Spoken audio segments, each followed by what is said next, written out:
La pénurie de main-d'œuvre qu'on observe en ce moment sur toute l'étendue du territoire canadien, même américain, est tellement d'une ampleur catastrophique qu'en ce moment, c'est en train de devenir un enjeu électoral en 2021-2022. Après, le Québec qui a comme changé ses lois pour vraiment favoriser la venue de nouveaux travailleurs étrangers immigrants ici au Canada, en ce moment, l'Ontario est en train de revoir ses lois pour faire la même chose que le Québec.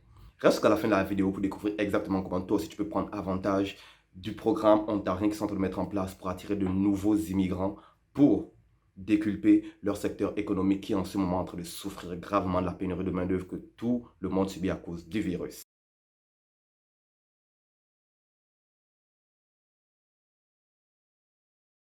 Hey, bon retour avec l'Afro Investisseur. Je suis ton hôte Terence avec une nouvelle vidéo pour la communauté Afro. Le but de la vidéo d'aujourd'hui, c'est tout simplement pour t'informer de ce qui se passe en ce moment sur toute l'étendue du territoire canadien. Écoute, non seulement il y a une main-d'œuvre, il y a une pénurie de main-d'œuvre sur toute l'étendue du territoire, mais en plus en ce moment, on est en train de passer à travers les élections du Canada. Tu comprends? Fait qu'il y a deux facteurs très importants en ce moment que la plupart des gouvernements utilisent afin de gagner des votes mais qui, toi, d'une certaine façon, va te bénéficier. Après le Québec, où j'ai fait une vidéo expressément sur le Québec qui est en train de mettre en place un nouveau programme immigratoire pour attirer de la main-d'œuvre dans ces régions québécoises, n'est-ce pas? Je te mets la vidéo ici, va la regarder, tu vas avoir une meilleure vue d'ensemble sur le sujet en ce moment, n'est-ce pas?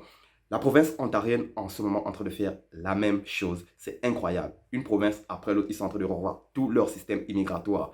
Ils n'avaient pas le choix. Dieu merci, le virus, d'une certaine façon, a bousculé la façon dont ils avaient de traiter les dossiers, mais aussi la façon dont ils avaient de recruter des monde à l'international. Du coup, l'Ontario est en train en ce moment de subir aussi une grosse pénurie de main-d'œuvre comme toutes les provinces canadiennes, n'est-ce pas? Ils n'ont pas d'autre choix alors de revoir leur système immigratoire. Et pour ça, ils doivent mettre en place de nouvelles lois. Ils doivent mettre en place de nouvelles lois. Et vu que c'est en ce moment les élections, certains partis électoraux usent de la pénurie de main-d'œuvre comme facteur pour attirer non seulement des votes, mais en plus de ça, pour utiliser ce facteur-là comme changer des lois pour attirer plus de travailleurs dans leur région, dans leur municipalité. Mais toi, exactement, comment ça va te bénéficier? Sans trop tarder, on va directement plonger dans le vif du sujet. Comme je l'ai mentionné un peu plus tôt, en ce moment, c'est les élections au Canada. Et pour ceux qui ne savent pas, au Canada, on n'a pas de président, n'est-ce pas? On a un premier ministre. J'ai fait une vidéo expressément où je parle de ça. Je te la mets ici. Va l'écouter si tu veux. Fait qu'on est en train de chercher qui va être notre futur premier ministre. Et on sait tous que quand c'est le temps des élections, la plupart des personnes qui se présentent, elles vont créer de nouveaux systèmes, de nouvelles idées, soi-disant ingénieuses, rien que pour attirer de plus en plus de votes, n'est-ce pas? Et en ce moment, en Ontario, pour ceux qui ne savent pas en passant, l'Ontario, c'est où se trouve la capitale du Canada, qui est Ottawa. On parle ici d'une province de plus de 17 millions de personnes. Incroyable. Le Québec, c'est une province avec à peu près 5 à 6 millions d'habitants. Mais l'Ontario, 17 millions de personnes et en ce moment, ils subissent une pénurie de main-d'œuvre sur toute l'étendue de toute la province. Alors, pas étonnant que ces personnes qui se présentent en ce moment sont en train de regarder vers le côté de l'immigration comme solution à ce problème-là. Oui, c'est vrai qu'ils regardent de ce côté-là parce qu'il y a une grosse pénurie de main-d'œuvre. Mais ils regardent aussi de ce côté-là parce que non seulement il y a la pénurie de main-d'œuvre, mais aussi il y a un problème salarial. Tu dois comprendre une chose, la plupart des Canadiens ou bien des États-Unis, ici je parle des Américains, n'est-ce pas? On a été mal éduqués. Qu'est-ce que j'entends par là? C'est tout simplement, certains jobs, on ne veut même plus les faire, soi-disant parce que ça ne paye plus bien assez. Alors, du coup, même avant l'arrivée du virus et tout, il y avait déjà une pénurie de main-d'œuvre qui commençait à s'installer. Et là, depuis que le virus a frappé, il nous a poussé tous à être en quarantaine et tout ça. Et le gouvernement a dû créer de nouvelles façons de subvenir aux besoins de la population, entre autres en nous donnant un 2000 $. Donc, j'ai parlé dans des vidéos précédentes et tout ça. Parce donc que la plupart du monde en ce moment ne veut pas repartir travailler, surtout sachant qu'ils vont repartir travailler dans les mêmes conditions qu'auparavant avec des salaires minimums. Le salaire minimum, admettons, dans la province du Québec, c'est à hauteur de 13 $. Dans la province ontarienne, c'est à hauteur de 15 $ à peu près le salaire minimum. Avec ça, avec le coût de la vie qui est tout le temps en train de grimper, l'inflation que tous les pays subissent, comment tu vas vivre avec ce genre de salaire minimum-là? C'est impossible. Fait qu'il y avait déjà ce problème-là dès le départ. Mais en ce moment, avec la venue du virus, en plus, ça a encore aggravé les choses. Alors, pas étonnant que les partis qui se présentent en ce moment, entre autres, il y a deux partis en particulier qui sont en train de vraiment de regarder vers l'immigration comme salut économique parce qu'ils n'ont pas le choix. Leurs provinces sont durement atteintes et une bonne façon pour eux d'obtenir les votes qu'ils cherchent, c'est tout simplement de combler le secteur économique, le secteur du travail. Et en même temps, ils n'ont pas vraiment le choix, étant donné que la plupart de ces régions, la plupart des provinces, ce qui bâtit l'économie de ces provinces-là, de ces régions-là, ce sont les entreprises qui décident de s'y installer. Plus il y a d'entreprises dans une localité, plus ça attire de la main-d'œuvre. Et plus il y a de la main-d'œuvre, plus on peut créer, on peut développer, on peut développer la communauté, tu comprends? Fait que s'il n'y a pas d'ouvriers, la compagnie, elle n'a aucune raison de garder ses portes ouvertes. Fait qu'en ce moment, non seulement tu as la pénurie de main-d'œuvre d'un côté, mais en plus de ça, tu as les lobbies, les maisons lobby de toutes les compagnies qui sont en entendant en ce moment, qui sont en train de mettre la pression sur les partis électoraux, justement pour qu'ils regardent vers le secteur immigratoire pour, d'une certaine façon, entre guillemets, leur salut. Ils n'ont vraiment pas le choix. Et une très bonne chose aussi à comprendre, c'est que la plupart des personnes qui viennent des pays étrangers, eux, ils n'ont pas de problème à travailler, ne serait-ce que pour le salaire minimum. Pourquoi? Parce que bien souvent, ils quittent des conditions déplorables dans leur pays d'origine. Et quand ils viennent ici, ils s'en viennent déjà pour une meilleure vie. Alors le fait rien que de leur proposer un salaire minimum, c'est déjà un gros changement pour eux. J'ai travaillé avec des Mexicains par le passé dans l'ouest du pays. Ces personnes-là, elles travaillaient comme des débiles. Elles se levaient à 5h30 le matin, elles finissaient à 11h le soir. Moi qui suis Canadien, c'est pas le genre de travail que je ferais. Moi, je faisais 8 heures maximum, 12 heures à peu près.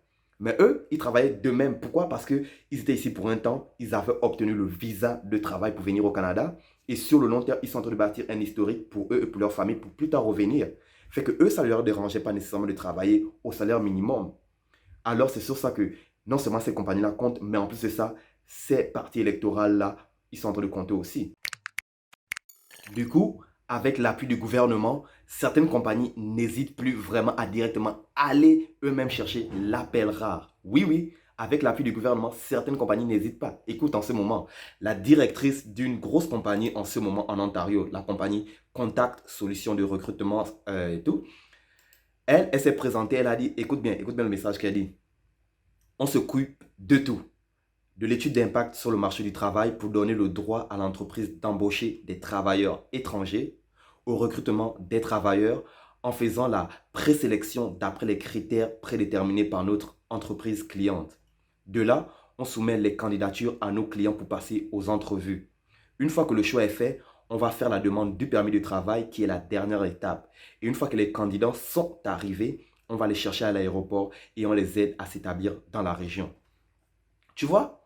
Ça, c'est le genre de service que certaines compagnies sont même prêtes à mettre en place rien que pour attirer de la main-d'œuvre. Fait que toi, en ce moment, tu vas te demander, oui, mais ok, tu me donnes autant d'informations, mais comment est-ce que je peux prendre avantage de ça? La meilleure façon pour toi de prendre avantage de ça, c'est d'appliquer dans dans ton processus d'immigration, c'est d'appliquer pour la région ontarienne et cibler les régions. Parce que tu dois comprendre, dans les grandes villes, en général, il n'y a pas vraiment beaucoup de pénurie de main-d'œuvre qui se fait. Pourquoi? Parce que tout le monde veut être dans les grandes villes. Mais où ça se passe vraiment, où tu as plus de chances de venir, d'avoir un permis de travail, c'est tout simplement si tu vas vivre dans les régions québécoises, les régions ontariennes, les régions albertaines. Là, ils sont en ce moment en train de subir une grosse pénurie de main-d'œuvre. Alors, ils font tout pour attirer du monde.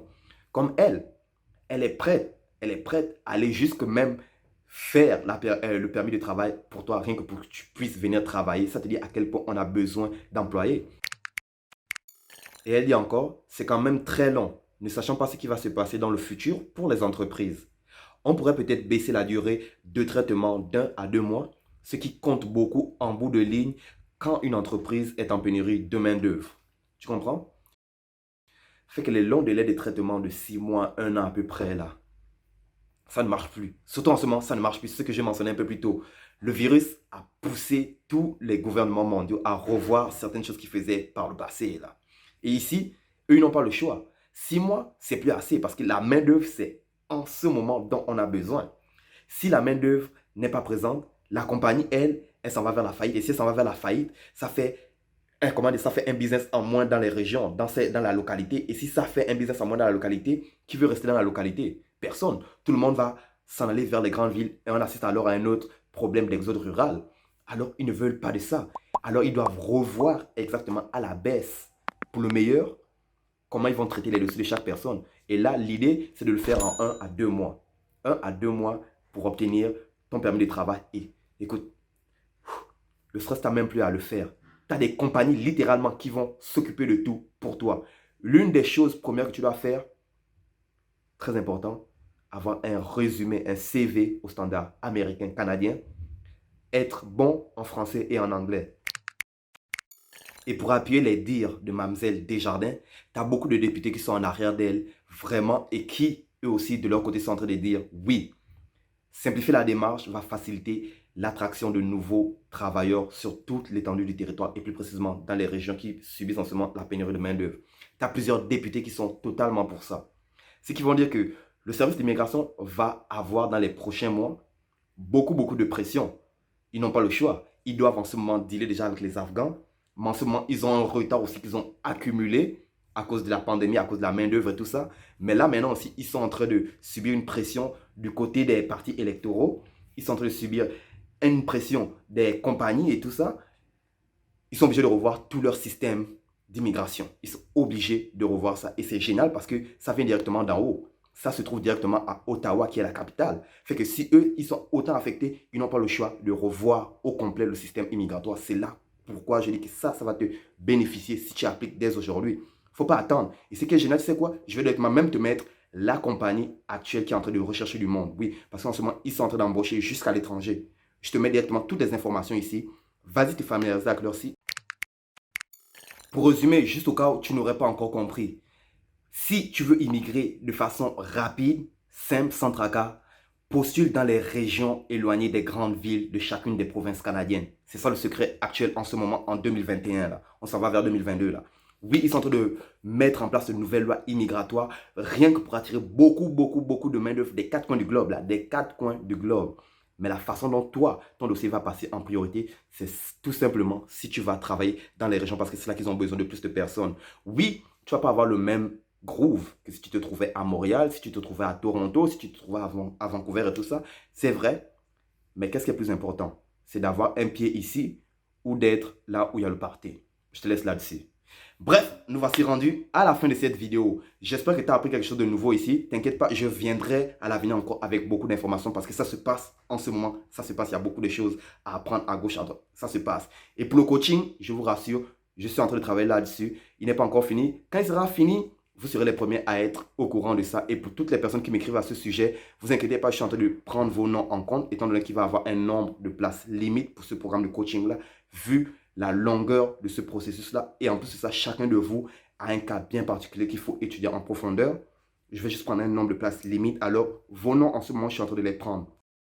N'hésite pas si tu as des questions auxquelles tu aimerais avoir des réponses à les laisser dans l'espace réservé pour les commentaires. Et s'il te plaît, aide la communauté afro de l'Afro-Investisseur à grandir, s'il te plaît, en appuyant sur le pouce si tu as aimé le contenu de cette vidéo. Et en plus de ça, tu as appris quelque chose de nouveau. Et très important aussi personnellement pour moi, abonne-toi à la chaîne, active la cloche de notification pour être avisé aussitôt que je vais mettre le coaching en ligne. Tu ne veux pas le manquer, surtout si tu veux venir dans les prochaines années ou dans les prochains mois, devrais-je plutôt dire. Bref, moi c'était Terence, l'Afro-Investisseur. À la prochaine, toujours avec plus.